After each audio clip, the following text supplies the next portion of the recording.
Okay guys, isang turn me yung kalaban natin. So gawin natin.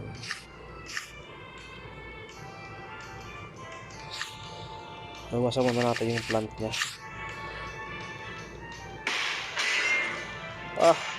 Patay yata to ah.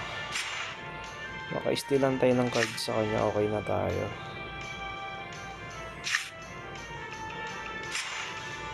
Tsaka damage.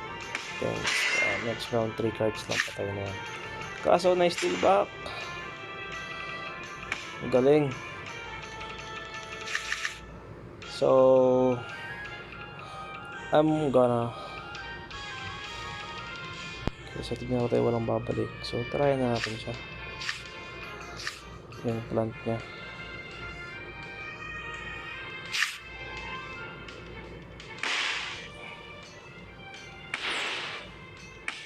Nag-treat lang din, no? Nag-treat cards tayo. Dito tayo mahihirapan kaysa na to guys. Dito tayo mahihirapan. May stun. May heal. Dito.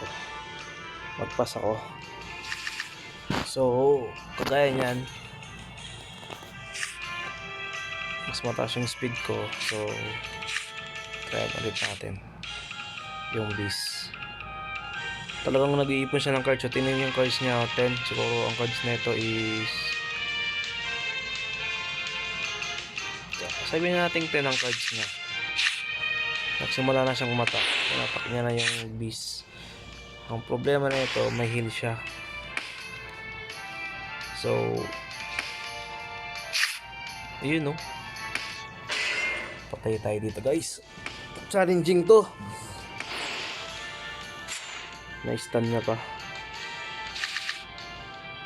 So, dalawa lang muna titira natin. Dalawang risky fish.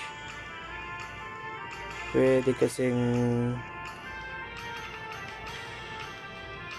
ibili ko na yung beast.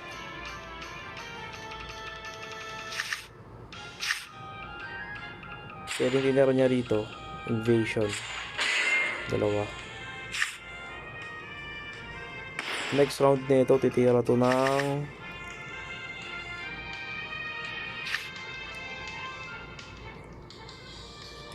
ano ng pang stun. Kompleto tira nyo. Parang yung 4 na cards.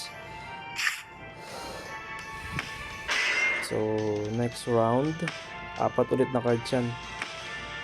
Patay tayo. Wala tayong laban.